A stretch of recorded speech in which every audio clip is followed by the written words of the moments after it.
जब अश्विन, अनुज, करण और यश वहां पहुंचे तो देखा कि राहुल लेडीज टॉयलेट के बाहर खड़ा दरवाजा खोलने की कोशिश कर रहा है और अंदर से सिमरन बुरी तरह चिल्ला रही है, दरवाजा खोलो, मुझे बचाओ, वरना मैं मर जाऊंगी। यह दरवाजा क्यों नहीं खुल रहा? अश्विन ने दरवाजे को धक्का मारते हुए पूछा तो यश ने कहा, सर जाम हो गया है। अब अनुज ने जल्दी से रेलवे अथॉरिटी को बुलाया। ट्रेन अपनी गति से चलती जा रही है और टॉयलेट में फंसी सिमरन की चिल्लाने की आवाज बढ़ती जा रही है। उसकी ऐसी हालत देखकर उसके पति राहुल की आंखों में आंसू आ गए। अश्विन ने इन सबके बीच एक बात नोटिस की कि छठे डिब्बे से कोई उठकर यहाँ नहीं आया सिवाय रेहान को छोड़कर। यह वॉशरूम इतने नजदीक था, मगर फिर भी किसी के कान पर जू तक नहीं रेंगी। तभी रेलवे अथॉरिटी आ गई और सिमरन को बाहर निकाला गया। वह रोते हुए अपने पति के गले लग गई। राहुल उसे चुप करवाने लगा। अब अश्विन और अनुज ने वॉशरूम में देखा तो उनकी यह देखकर आंखें फटी की फटी रह गई कि वॉशरूम में कॉकरोच ही कॉकरोच भरे पड़े हैं। अनुज ने रेलवे स्टाफ को डांटा तो उन्होंने बताया कि सर 2 घंटे पहले वॉशरूम में कुछ नहीं था, हमने खुद सफाई की है। अश्विन ने कॉकरोच को देखते हुए कहा, ऐसा लग रहा है कि कोई इतने कॉकरोच साथ लाया था और उसने जानबूझकर यहाँ डाल दिए। अनुज भी उसकी बात से सहमत है। मैं कोई लड़की थोड़ी न हो जो बुरा मान जाऊंगा, उसने रेवा की तरफ देखकर कहा तो वह बोली, 33 इंच। यह सुनकर रेहान भी तपाक से बोल पड़ा, पिछले महीने 34 का हुआ हूँ। अब देवेन ने जवाब दिया, मेरा नाम देवेन और उम्र 36 साल है। हालांकि अश्विन को सबके नाम और उम्र पता है, मगर उसे तो सबके मुंह से उगलवाना है। अब उसने नंदिश को देखा जो किसी सोच में डूबा हुआ है। सर एक लड़की चिल्लाती रही, और आप भी बाथरूम के पास नहीं आए? नंदिश ने उसे घूरते हुए जवाब दिया, मैं इतना फ्री नहीं हूँ। ओह, तो फिर आप बिजी होने के लिए क्या करते हैं? फ्रीलांस काम करता हूँ, जैसे प्लम्बिंग, बिजली या कैब ड्राइवर। अश्विन के मुताबिक इस नंदिश की उम्र 45 है। पंचमढ़ी क्या करने जा रहे हैं? आप पुलिस है, जो आपको सब बताएं? यह कहकर उसने मुंह फेर लिया तो वह राजीव से पूछने लगा, भाई साहब आपको भी उस मैडम की चीखें सुनाई नहीं दी? उसने गहरी सांस लेते हुए कहा, मुझे तो आज तक अपनी बीवी की चीख ही सुनाई दे रही है। मैं किसी और की बीवी की चीखें सुनकर क्या करूंगा? मैं कुछ समझा नहीं। मैं लंदन में था, मेरे घर में आग लग गई और मेरी बीवी उसी में जलकर मर गई। तब आप कहाँ थे? अश्विन ने सवाल किया। मैं अपनी शॉप पर था। जैसे ही पता लगा, मैं हॉस्पिटल पहुंचा तो वहां डॉक्टर ने उसे मरा हुआ घोषित कर दिया। अभी तो आप कह रहे थे कि आपको उसकी चीखें सुनाई दी। तो मुझे ऐसे ही ख्याल आते हैं कि वो कैसे चिल्ला रही होगी, क्योंकि इस हादसे के बाद में अपने डिप्रेशन का इलाज करवाने इंडिया आ गया। आपका नाम क्या है? राजीव। उसकी आवाज में जो दर्द महसूस हुआ वह अश्विन को सिर्फ दिखावा लग रहा है।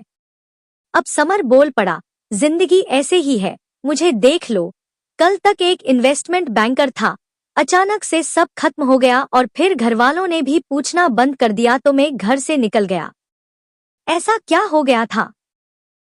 करोड़ों रुपए का नुकसान, वो भी एक लड़की की वजह से। यह बोलते हुए उसके चेहरे पर गुस्से के भाव उमड़ आए। कैसे? अश्विन ने सवालिया नजरों से पूछा। उसके प्यार के चक्कर में फंसकर मैंने गलत कंपनी में पैसे लगा दिए और नतीजन पैसा गया और वो भी भाग गई। तभी आपने उन मैडम की चीख को सुनना जरूरी नहीं समझा। हम्मा, वैसे भी वो मैडम सीरियल किलर से नहीं डरती थी तो फिर बाथरूम में कॉकरोच देखकर क्यों चिल्ला रही थी? यह सुनकर अश्विन का चेहरा गंभीर हो गया। तुम्हें कैसे पता? मेरा नाम समर है, हवा की तरह मुझे सबकी खबर रहती है। मैंने उन्हें बात करते सुन लिया था और वॉशरूम के पास से स्टाफ के बोलने की आवाजें आ रही थी। उसने बड़ी सफाई से जवाब दिया तो अश्विन को उस पर और शक होने लगा। अब रात गहराती जा रही है। उसके डिब्बे के सभी लोग सो चुके हैं। पंचमढ़ी आने में सिर्फ 3 घंटे रह गए हैं। बाकी के सभी डिब्बे खाली हो चुके हैं और वहां मौजूद इंस्पेक्टर पंचमढ़ी पहुंचने का इंतजार कर रहे हैं। अब एक बार फिर वेटर कॉफी लेकर आया तो अश्विन अपनी कॉफी वही छोड़कर अनुज से फोन पर बात करने दूसरे डिब्बे में चला गया और वापस आकर कॉफी पीते ही सुस्ताने लगा। तभी उसे लगा कि उसका पेट खराब हो रहा है और उसका सिर घूम रहा है। वह वॉशरूम में गया और जब वहां से निकला तो उसकी आंखों के आगे अंधेर छाने लगा। अब उसके कानों में ट्रेन का गेट खुलने की हल्की सी आवाज पड़ी पर उसे ठीक से दिखाई नहीं दे रहा है। अब अश्विन को किसी ने जोर से बाहर की तरफ धक्का मारा और ट्रेन के सायरन बजने की आवाज तेज होती गई। सुबह के 7 बजे है। अनुज, यश, करण और बाकी सभी इंस्पेक्टर भी अश्विन को घेर कर खड़े हैं। अश्विन ने धीरे धीरे अपनी आंखें खोली और अपने चारों तरफ सभी को देखकर उसे यकीन होने लगा कि वह अभी जिंदा है। उसके सिर में अब भी दर्द है। उसने अपना सिर पकड़ते हुए कहा, हम कहाँ हैं? नई दिल्ली रेलवे स्टेशन, अनुज ने जवाब दिया। वैसे तेरे साथ हुआ क्या था? अब अश्विन अनुज के यह पूछने पर रात के 3 बजे के बाद की घटना को याद करने लगा। जब वह वॉशरूम से निकला था तो उसका सिर घूम रहा था और फिर ट्रेन का दरवाजा खुलने की आवाज और फिर उसे किसी ने जोर से धक्का मारा और बाहर गिरते समय उसने ट्रेन के दरवाजे का हैंडल बहुत कसकर पकड़ लिया और उसका दूसरा हाथ अपने आप उस डिवाइस पर चला गया जो ट्रेन में मौजूद सभी को अलर्ट करने लगी। फिर उसे किसी ने दोबारा धक्का मारकर बाहर धकेलने की कोशिश की पर शायद एक ही प्रयास में वह पीछे हट गया और अश्विन झूलता हुआ वापस अंदर की ओर गिरा। कौन था वो? अनुज की आवाज ने उसे वर्तमान में वापस ला दिया। पता नहीं, सब काला काला और अंधेरा था, जैसे किसी ने खुद को काले रंग का कर रखा हो।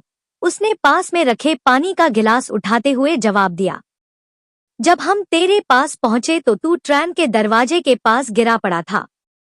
हाँ, क्योंकि मुझे लगता है उस किलर को तुम्हारे आने की खबर हो गई होगी, तभी उसने मेरा पीछा जल्दी छोड़ दिया। वैसे यार अनुज, वो सब डिब्बे के लोग कहाँ गए? वो लोग तो पंचमढ़ी उतर गए और हम वापस तुझे लेकर दिल्ली के रेलवे स्टेशन आ गए। अब तो पक्का यकीन हो गया कि उसी डिब्बे में सीरियल किलर और सम्राट है। जब मैं तुझसे बात कर रहा था तभी किसी ने मेरी कॉफी में कुछ मिला दिया होगा और उसके बाद तो वही हुआ जो होना था।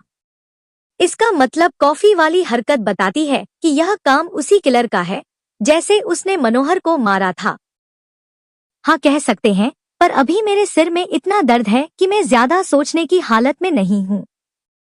एक काम करते हैं, अपने अपने घर जाकर अभी आराम करते हैं, दोपहर को मिलेंगे। अनुज की बात सुनकर सभी उस रेलवे स्टेशन के कमरे से निकल गए। मध्य प्रदेश का यह खूबसूरत हिल स्टेशन पंचमढ़ी अपनी प्राकृतिक सुंदरता के लिए जाना जाता है। रेवा ऐसे ही खूबसूरत वादियों को देखते हुए अपनी मंजिल पर जा रही है। एक रिसोर्ट पर पहुंचते ही उसे कोई 50-55 साल के बुजुर्ग ने गले लगाते हुए कहा, 10 साल की थी जब तुझे देखा था, अब देखो कितनी बड़ी हो गई है। कैसी है अपने पापा की राजकुमारी? ठीक हूँ। तेरे पापा के आखिरी समय में मैं मौजूद नहीं रहा, इसका मुझे बहुत अफसोस है। कोई नहीं अंकल, आप अपने बेटे के पास अमेरिका गए हुए थे तो इसमें आपकी क्या गलती है? रेवा के यह कहते ही वे दोनों रिसोर्ट में बने रिसेप्शन की ओर जाने लगे। अब रेवा ने एक नजर रिसोर्ट में काम कर रहे मजदूरों पर डाली तो उसके अंकल रमेश अग्रवाल ने उसके चेहरे के भाव देखकर कहा, दोबारा से काम शुरू करवा दिया है। अब तू आ गई है तो यह बंद पड़ा रिसोर्ट फिर से शुरू हो जाएगा। हम्मा अंकल, सब आपकी वजह से मुमकिन हो पाया है, वरना डैड के जाने के बाद तो सब खत्म सा हो गया था। अरे, वीरेंद्र के मरने के बाद कुछ महीने तक तो मैंने इसे चलाया पर फ्री मेरी हिम्मत जवाब दे गई और मैंने तुझे बुला लिया। अब बेटा मैं आराम करना चाहता हूँ, पर जब तुझे मेरी मदद की जरूरत होगी तो मैं आ जाऊंगा। मैं समझ सकती हूँ अंकल, पापा के दोस्त होने के नाते आपने उनका बहुत साथ दिया है। अब आप आराम करें और रिसोर्ट की टेंशन बिल्कुल मत लें। उसने उन्हें एक बार फिर गले लगा लिया और उसके हाथ में चाबी पकड़ाते ही रमेश वहां से चले गए। अब रेवा ने रिसोर्ट परे लगे बोर्ड की तरफ देखा जिस पर लिखा है सनशाइन रिसोर्ट। रेवा का यह रिसोर्ट बहुत बड़ा नहीं है पर बहुत छोटा भी नहीं है। जब उसके पापा जिंदा थे तब यह रिसोर्ट बहुत चलता था। उसके पापा के जाने के बाद रमेश ने भी इसे चलाने की कोशिश की मगर कामयाब नहीं हो पाए और रेवा को वापस अपने पापा का रिसोर्ट संभालने के लिए बुला लिया। अब रेवा अपने कमरे में गई और कुछ देर टेबल पर रखी अपने पिता की तस्वीर देखने के बाद बिस्तर पर आंख बंद कर लेट गई और फिर कुछ ही पल में वह नींद के आगोश में चली गई।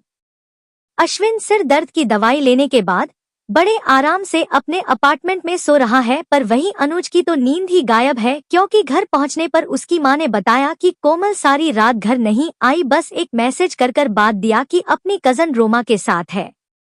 कोई बात नहीं मां, रिफ्रेश हो रही है, इतने दिन हॉस्पिटल में रहकर आई है। ठीक है बेटा, फिर मुझे भी तेरे पापा लेने आ रहे हैं। यह कहकर वह नाश्ता बनाने किचन में चली गई और अनुज फ्रेश होने बाथरूम में चला गया। 11 बजे के आसपास कोमल वापस आई तो अनुज से बात किए बिना ही अपने कमरे में चली गई।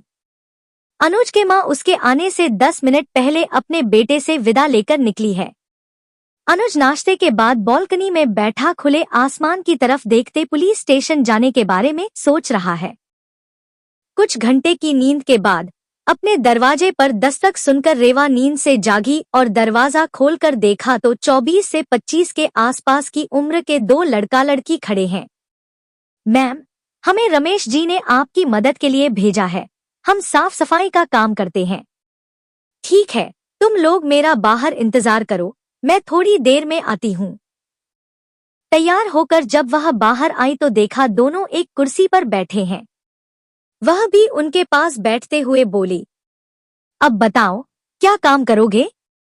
मैम, मैं सफाई और डस्टिंग कर दूंगी और मैं खाने का ऑर्डर लेना और मार्केट का काम कर दूंगा, लड़के ने जवाब दिया। तुम दोनों के नाम क्या है? पिंकी और मेरा नाम सोनू, रेवा अब कुछ सोचते हुए बोली। देखो, अभी रिसोर्ट फिर से शुरू करना है इसलिए ज्यादा पैसे नहीं दे सकती, 2000 महीना मिलेगा। हाँ, अगर टूरिस्ट आने शुरू हो जाए तो पैसे बढ़ा दूंगी। और अभी मुझे एक शेफ की जरूरत भी है। खाना तो मैं देख लूंगा, राजू बोला। यह सुनकर वह मुस्कुराते हुए बोली, तो ठीक है, तय रहा कि जैसे जैसे टूरिस्ट आते जाएंगे तुम्हारी पगार बढ़ती जाएगी। अभी वह बात कर ही रही होती है कि उसे एक्सक्यूज मी की आवाज सुनाई देती है और रेवा उस तरफ देखती है तो उसका हैरानी से मुंह खुला का खुला रह जाता है।